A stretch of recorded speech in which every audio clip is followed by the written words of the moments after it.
बिस्मिल्लाहिर्रहमानिर्रहीम। अस्सलामुअलैकुम नाजरीन, उम्मीद है कि आप खैरियत से होंगे। आज हम आपके लिए एक बहुत ही दिलचस्प वीडियो लेकर हाजिर हुए हैं और इस वीडियो का मौजू है एक मोची का किस्सा। बरगद के घने दरख्त के नीचे बैठकर एक मोची अपना काम किया करता था। फटे पुराने बस्ते सीता और जूते मरम्मत करता। फिर उसे जाकर कहीं इतने पैसे मिलते कि वो अपना और अपने बच्चों का पेट भर सकता था। मोची गरीब था पर दिल का बहुत सादा और अमीर था। वो अपने साथ सुबह एक रोटी लेकर आता और दोपहर में वही रोटी पानी के साथ खाकर अल्लाह ताला का शुक्र अदा करता। रोटी का टुकड़ा लेकर वो उसके छोटे छोटे टुकड़े करके चिड़ियों को डाल दिया करता। चिड़ियां दरख्तों के पास उसके पास आकर चू चू करते हुए रोटी के वो टुकड़े खाती और फिर उड़ जाती। खाना खाकर और चिड़ियों को खिलाकर वो थोड़ी देर के लिए बरगद के नीचे आराम किया करता था और नमाज पढ़कर फिर से काम में मसरूफ हो जाता था। एक दिन एक मुसाफिर मोची के पास अपना कीमती जूता मरम्मत करवाने आया। वो देखने में कोई नेक आदमी लगता था। उसने सफेद कपड़े पहन रखे थे, सर पर सफेद टोपी और हाथ में तस्बीह भी थी। उस वक्त मोची खाना खाकर टुकड़े चिड़ियों को डाल रहा था। मुसाफिर ने देखा कि रूखी सूखी रोटी में भी मुसाफिर ने एक टुकड़ा चिड़ियों के लिए बचाया है और फिर हाथ उठाकर अल्लाह ताला का शुक्र भी अदा किया है। मुसाफिर ने उससे कहा, क्यों मियां, तुम सूखी रोटी खाकर भी अल्लाह का शुक्र अदा कर रहे हो, जबकि इस दुनिया में कितने ऐसे लोग हैं जो अच्छे अच्छे खाने और फल खाकर भी अल्लाह का शुक्र अदा नहीं करते। आखिर बात क्या है? मोची ने कहा, मैं किसी से कम नहीं हूँ। अल्लाह ताला ने मुझे सबसे बड़ी दौलत सेहत अता की है। सेहत ना हो तो इंसान सब कुछ होते हुए भी कुछ नहीं खा सकता। मेरे हाथ पांव सलामत हैं, काम कर सकता हूँ और सब्र की दौलत तो मेरे पास है ही। फिर मैं अल्लाह का शुक्र क्यों ना अदा करूं? ये चिड़िया मेरी पड़ोसी है, इनका भी हक है। मैं पड़ोसी का हक एक निवाले से अदा करता हूँ। इससे मेरा कुछ नहीं बिगड़ता, इससे मेरा कोई नुकसान नहीं होता, बल्कि इसकी चू चू से मेरी हिम्मत और बढ़ जाती है। मुसाफिर ये सुनकर बहुत खुश हुआ। उसने कुरान पाक की चंद आयात पढ़ी। मोची ने वो तमाम आयात अदब से सुनी और कहा, इन आयात का मतलब मुझे भी समझा दीजिए। तो मुसाफिर ने कहा, इन आयात का मतलब ये है कि ऐ अल्लाह, बादशाही का मालिक तू ही है। जिसको चाहे बादशाही दे और जिसको चाहे इज्जत दे, जिसको चाहे जिल्लत दे। तेरे ही हाथ में भलाई है, बेशक तू हर चीज पर कादिर है। मोची ने मुसाफिर का जूता मरम्मत करते हुए कहा, मैं आपसे मजदूरी नहीं लूंगा, आप मुझे चंद आयात याद करवा दें, मैं जुबानी पढ़ा करूंगा। मुसाफिर ने मोची को ये आयात याद कराई और सलाम करके चला गया। उसे आज बहुत खुशी थी। उसने आज बहुत अच्छा सौदा किया था। उसको जब भी वक्त मिलता वो ये आयात पढ़ता रहता था। ये आयात उसे इतनी प्यारी लगती थी कि वो नन्ही मुन्नी चिड़ियों को भी झूम झूम कर सुनाता। चिड़िया जब भी चू चू करती वो कहता, वाह भाई वाह, आखिर तुम्हें भी आयात याद हो ही गई। इसी तरह कई दिन गुजर गए और काफी दिन कोई भी जूते मरम्मत करवाने नहीं आया। मोची के पास थोड़े से पैसे थे जिनका वो आटा लेकर आ गया। कुछ दिन के लिए तो खाने का इंतजाम हो गया, लेकिन उसके पास काम अभी तक नहीं आया था। आटा भी खत्म हो चुका था। चिड़िया भी रोटी का इंतजार करते हुए चली गई थी। मोची ने कई दफा उठकर पानी पिया। उसे भूख लग रही थी, साथ में उसे अपने बीवी और बच्चों की भी फिक्र थी। शाम को थका हारा घर आया। घर में कोई अनाज नहीं था। सब लोग भूखे पेट ही सो गए। इस आलम में 2 दिन और गुजर गए। पानी के सिवा उनके पेट में कुछ भी नहीं था। सब भूख से निढाल हो गए थे। घर में कोई ऐसी चीज मौजूद नहीं थी जिसे बेचकर आटा या खाने की कोई चीज लेकर आते। मोची की बीवी रोने लगी और बोली, ये मासूम बच्चे मर जाएंगे। 4 दिन से इनके पेट में एक भी दाना नहीं गया है। इन बच्चों का क्या कसूर है? सामने वाले घर जाओ, वहां आज दावत है, बाहर देगे पक रही हैं। तुम पड़ोसी से थोड़ा खाना या पैसे मांग कर लाओ ताकि इन बच्चों का पेट भर जाए। मोची उदास बैठा था। कहने लगा, नेक वक्त, सामने वाला पड़ोसी बड़ा घमंडी है, बेहद मगरूर है। मैं किसी का एहसान नहीं लेना चाहता, मगर इन बच्चों की हालत मुझसे देखी नहीं जा रही। मुझे उससे कोई उम्मीद तो नहीं,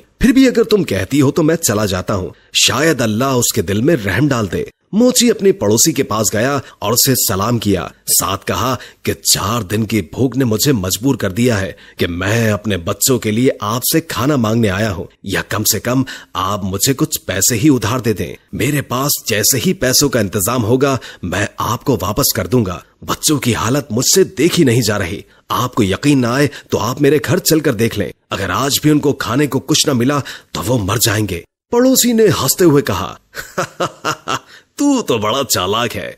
घर के बाहर देगे पकती हुई देखी तो सोचा कि क्यों ना मांग कर खाना लाकर मजे से उड़ाऊं। अरे बदबख्त, मेहनत कर, पैसे कमाना बड़ा मुश्किल काम है। मैंने भी बहुत मेहनत की है, तब कहीं जाकर ये घर बना है, तो जैसे मुफ्त खोरे पर पैसा क्यों जाया करूं। अब जा भाग जा। मोची बेचारा खामोश खड़ा रहा। पड़ोसी ने अपने नौकर को आवाज देकर कहा, अरे जरा इस कमीने मोची को धक्का देकर घर से बाहर तो निकालो। खाने की खुशबू पर फकीरों की तरह लपक कर आया है। मेरा पैसा हराम का नहीं है जो इन पर जाया करूं। 2-3 नौकर भागते हुए आए और मोची को धक्का देकर घर से बाहर निकाल दिया। मोची में ताकत तो थी नहीं, धक्के खाकर नीचे गिर पड़ा। नीचे पड़े पत्थर से पेशानी टकराई और खून बहने लगा। जैसे तैसे करके उठा और पेशानी पर हाथ रखा और मस्जिद की तरफ चल दिया। इस हाल में घर जाने की हिम्मत थी नहीं उसके अंदर। बच्चे तो खाने की आस लगाए बैठे थे, बाप का इंतजार कर रहे थे। मस्जिद में जाकर उसने पहले तो पेशानी साफ की और फिर वजू करके नमाज पढ़े और फिर दुआ में अल्लाह ताला से रो रो कर गुनाहों की माफी मांगी। रोते रोते कहने लगा, है अल्लाह, बादशाही का मालिक तू ही है। तू जिसे चाहे इज्जत दे और जिसे चाहे जिल्लत दे। तेरे ही हाथ में भलाई है। तू हर चीज पर कादिर है। वो मोची बेचारा रोता जा रहा था और ये आयात पढ़ता चला जा रहा था। इतने में मस्जिद में एक आदमी आया। उसने मोची की जुबान से ये अल्फाज सुने और उसके दिल पर बहुत गहरा असर हुआ। उसने वुजू करके नमाज पढ़ी और मोची को सलाम किया और कहा, मैं एक ताजिर हूँ और अपना सामान लेकर इस शहर में आया हूँ। आते ही मुझ पर यह मुसीबत टूट पड़ी कि मेरा वफादार साथी मर गया और अब मुझे एक मुलाजिम की जरूरत है। तुम भी अल्लाह के घर में हो और मैं भी अल्लाह के घर में हूँ। अगर तुम मेरे साथ काम करो तो मैं वादा करता हूँ कि तुम्हें तुम्हारा हक पूरा दूंगा और तुम भी वादा करो कि वफादारी से काम करोगे। मोची ने अल्लाह का शुक्र अदा किया क्योंकि अल्लाह ताला ने उसकी दुआ सुन ली थी। उस शख्स ने मोची को कुछ रकम दी। मोची ने उससे खाना खरीदा और घर ले गया। सबने साथ मिलकर खाना खाया। मोची ने ताजिर के साथ मिलकर काम करना शुरू कर दिया। थोड़ी ही मुद्दत में उसके पास बहुत से पैसे जमा हो गए। जब सौदागर अपने वतन वापस जाने लगा तो मोची ने खुद तिजारत शुरू कर दी। अल्लाह ताला ने बरकत दी और वो मोची कुछ ही अरसे में शहर का अमीर तरीन आदमी बन गया। उसने एक खूबसूरत घर बनवाया और वही आयात जो वो हर वक्त पढ़ा करता था एक पत्थर पर लिखवाकर अपने मकान पर लगवा दी। उसके यहाँ कई नौकर काम किया करते थे। बावर्ची खाने में बहुत सारा खाना पकता था। कोई गरीब आदमी आता तो मोची उसे इज्जत से बिठाता, खाना खिलाता और उसकी मदद करता।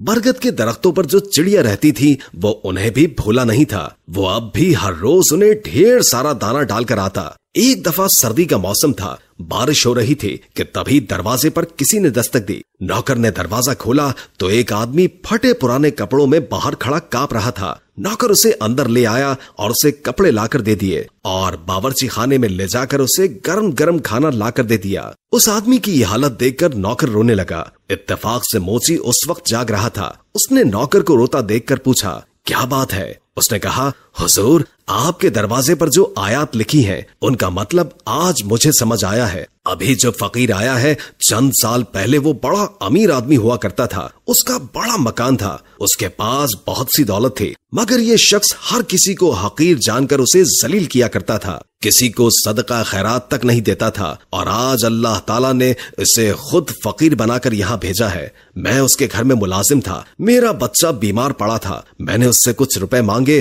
पर उसने मुझे धक्के देकर बाहर निकाल दिया। मेरा बच्चा इलाज न होने की वजह से मर गया और आज इसे इस बुरे हाल में देखकर मुझे रोना आ गया। वाकई अल्लाह ताला हर चीज पर कादिर है। इज्जत और जिल्लत उसी के हाथ में है। मोची दूसरे कमरे में गया तो उसने देखा कि उसका वही मगरूर पड़ोसी बैठा है जिसने उसे धक्के देकर बाहर निकाला था। मोची ने उसे सलाम किया और कहा, मैं आपका वही गरीब पड़ोसी हूँ जो मोची का काम किया करता था। एक बार कई दिन के फाके ने मुझे आपके दर पर जाने के लिए मजबूर कर दिया था और आपने मुझे धक्के देकर वहां से निकाल दिया था। मेरी पेशानी पर उस दिन लगने वाली चोट का निशान अब तक मौजूद है। पड़ोसी ने मोची को पहचान लिया और रोते रोते कहने लगा, अल्लाह ताला ने मुझे सजा दी है। मेरा सारा कारोबार तबाह हो गया, बीवी मर गई और बच्चे आवारा हो गए। मैं खुद बीमार हो गया हूँ, घर भी बिक गया है। अब ना सर छुपाने को जगह है और ना ही कोई आसरा। सच कहते हैं कि जो भी दौलत पर गुरूर करता है उसका अंजाम बुरा होता है। वाकई अल्लाह ताला जिसे चाहे इज्जत देता है और जिसे चाहे जिल्लत देता है। उसी के हाथ में भलाई है और वही हर चीज पर कादिर है। मोची ने कहा, हाँ, हर चीज अल्लाह ताला के इख्तियार में है और अल्लाह की जात के अलावा किसी पर भी भरोसा नहीं करना चाहिए। अरे भाई, पैसा क्या है, आनी जानी चीज है, इस पर गुरूर करना अच्छी बात नहीं। खैर, अब तुम्हें बहुत सजा मिल चुकी है। सच्चे दिल से अल्लाह ताला से तौबा करो। अल्लाह ताला अपने बंदों पर बड़ा मेहरबान है, वो जरूर तुम्हारी तौबा को कबूल करेगा। मैं तुम्हें कुछ रकम देता हूँ, उससे तिजारत करो, अल्लाह ताला तुम्हारी मदद करेगा। बेशक अल्लाह ताला हर चीज पर कादिर है। दोस्तों, उम्मीद करते हैं कि हमारी आज की वीडियो आपको पसंद